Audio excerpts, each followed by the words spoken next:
Okay, the rudder is a kick-up rudder. Pivots on this bolt here. You have a wing nut to tighten the, increase the tension on the tilt.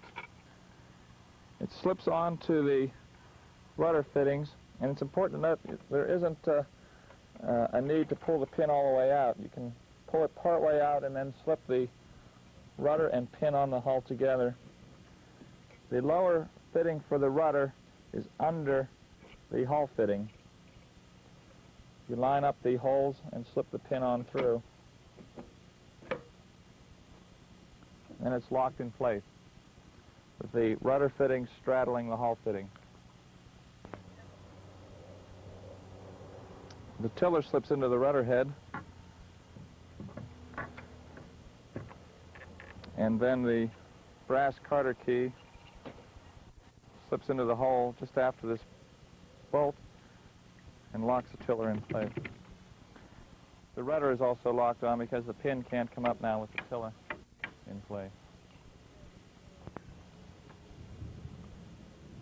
The drain plug is kind of a bottle stopper type of plug that when you rotate it clockwise, it tightens it and makes the rubber fatter, and conversely when you turn it counterclockwise it loosens it. You slip it in so that it slides in fairly easy. You flip the lever up so that if you run over a mooring or a dock line it doesn't snag your plug and pull it out again. Push it in and flip the lever up. The main sheet is attached to the rudder using a screw shackle through the bail. Put it in, secure it tightly. You can even tighten it with pliers. I leave the main sheet attached to the rudder all the time so that when you're rigging the boat, if you happen to drop the rudder, you still have the main sheet on it and you can pull it back up again. The main sheet attaches to the boom simply by placing the halyard shackle through this tang at the end of the boom, turning the pin till it's locked.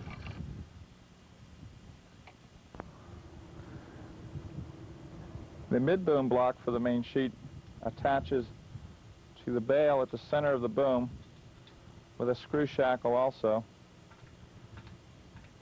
Again, it's best to tighten it with pliers so that it can't come undone. The main sheet then is led through the retainer, through the turning block. Main sheet comes down around the ratchet block and through the cleat. You tie a figure-8 knot in it so that it can't come back through. The ratchet has a switch on the side so that you can turn it to be a ratchet, or also in lighter airs you may want a freewheeling block. You just pull the main sheet all the way through then. When you have the boat ready to launch, you back it down, get it near the water, and then remove the tie-down bar. If you unscrew the chain from one side, you simply need to tilt the bar and unhook it on the other side. It's also important to have the tiller lashed at center if you launch the boat with the rudder on. Back the boat down the ramp until the wheels just touch the water and the back bar on the trailer is just above the water's surface. Release the trailer winch at the bow.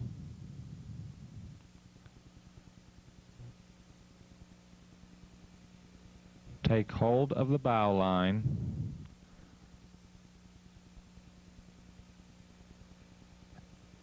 and then push the boat off of the trailer. The boat will roll in straight as long as the trailer is not too far into the water.